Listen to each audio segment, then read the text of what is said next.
Muy buenos días, queridos alumnos. El día de hoy tenemos el tema de biología. Vamos a ver acerca del reino protista. Como bien nos dice aquí, mm, tenemos un tipo que pertenece al reino protista, que es el yuyo, por ejemplo, ¿no? Pertenece al reino protista. ¿Y dónde lo has visto? Por ejemplo, en un ceviche, ese vegetal de color verde medio oscurito. Ya, en ese caso también representa o pertenece al reino protista. Pero ¿qué cosa es el reino protista? ¿No? Acá nos dan las características, pero no nos dicen acerca del reino protista exactamente qué es. Bueno, está clasificado dentro de los seres vivos, ¿ya? Pertenece o junto con el reino vegetal o el reino fungi, ¿ya? Son seres vivos eucariotos, ¿sí? Que no pueden ser clasificados como animales, plantas, o en el caso de los hongos. A esos seres que no pueden ser clasificados como estos, como animales, como plantas o como hongos, se les llama o están dentro del reino protista. Se entiende como ser eucarioto o eucariote, aquel ser que está compuesto por una sola membrana, un núcleo celular. Bien, un núcleo celular y una sola membrana. Vemos aquí dentro del reino protista a los protozoarios, perdón. Estos protozoarios, o también llamados protozoos, tienen las siguientes características. Son unicelulares y microscópicos. Son eucariotas, como te lo acabo de mencionar, quiere decir que su célula presenta núcleo. Cuando te hable de eucariota o de eucariota, se debe de entender como una célula que presenta un solo núcleo, ¿ya? Que su célula presenta un solo núcleo.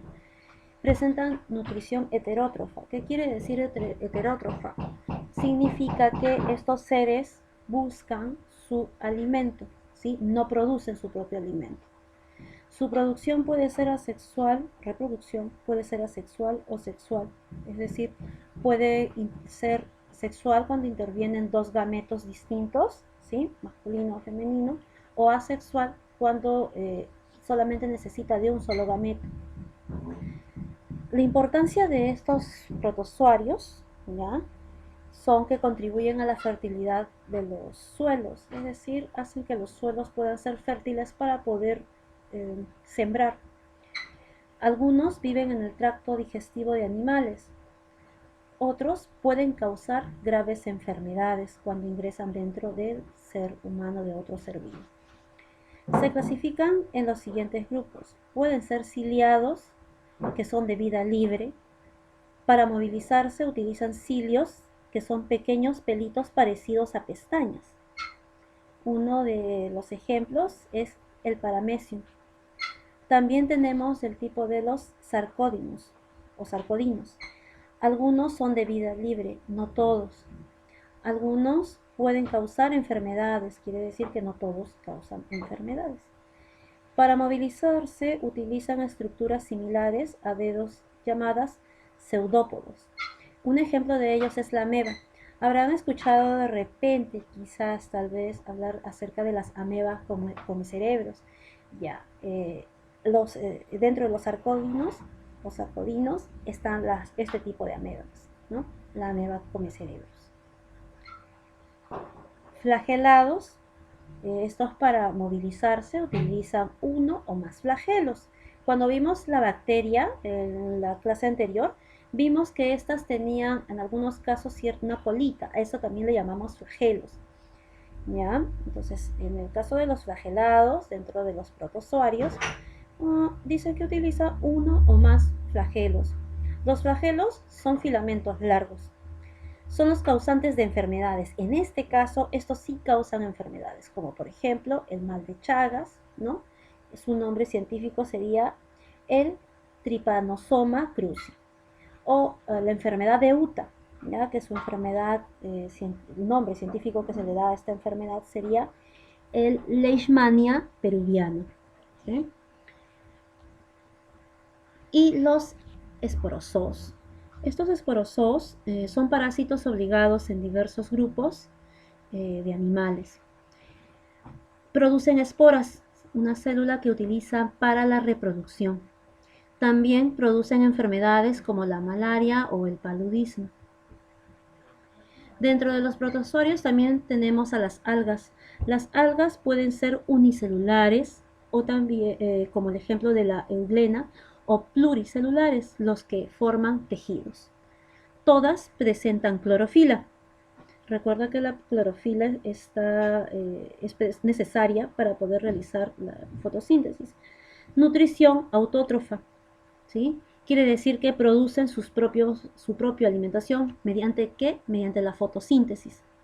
Su tamaño va desde unas micras a unos 100 metros de largo. Son tamaños, ¿no? Medidas, formas de medición. Forman parte del fitoplancton. Algunas forman la marea roja.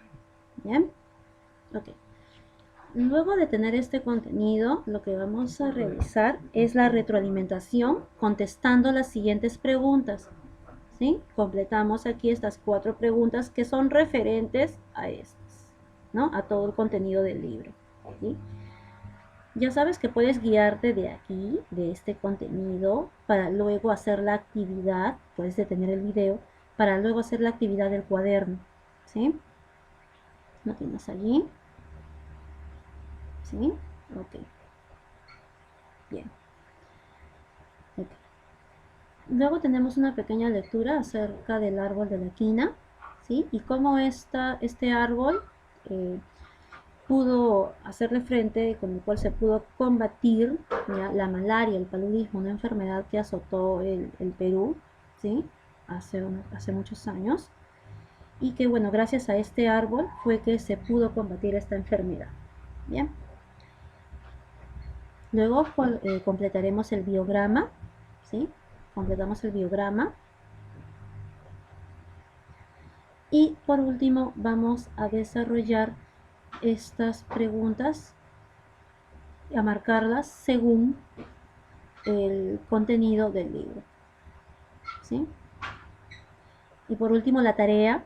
Bueno, aquí dice resolver en el cuaderno, pero no es necesario, estas se pueden completar aquí, nada más marcando la respuesta. No están difíciles de desarrollar porque todas las respuestas de estas preguntas están en el libro, es decir, el contenido que te acabo de mostrar, ¿sí? Bien, entonces hasta allí. Entonces el contenido es este, ¿no? Este de aquí, tenemos aquí las características, la clasificación. Bien. Con ese contenido entonces pasamos a desarrollar la actividad en el cuaderno, ¿sí? Copiamos, porque esto sí es copiar en el cuaderno, debo de copiar la fecha. Y dice, ¿no? Completa los siguientes esquemas con la ayuda de tu libro, de las páginas 21 y 22. Entonces voy a copiar el esquema 1, ¿sí? Copio el esquema y lo completo según lo que me indica este esquema, ¿bien? Según lo que me indica el esquema, yo voy a completar. Son 2 esquemas, ¿sí? Acá dibujas o pegas algo referente a las algas, algún tipo de alga. Y bueno, aquí dice desarrolla las páginas 22 al 25, que ya lo acabamos de ver hace un momento en el libro, ¿sí? Bien, esa sería toda la explicación con respecto al tema del día de hoy, ¿sí? En todo caso, cualquier duda, cualquier pregunta, sabes que puedes escribirme o llamar al número que tienen proporcionado ustedes. Y ya nos estaríamos viendo en la siguiente clase. Nos vemos, chicos. Cuídense mucho. Bendiciones.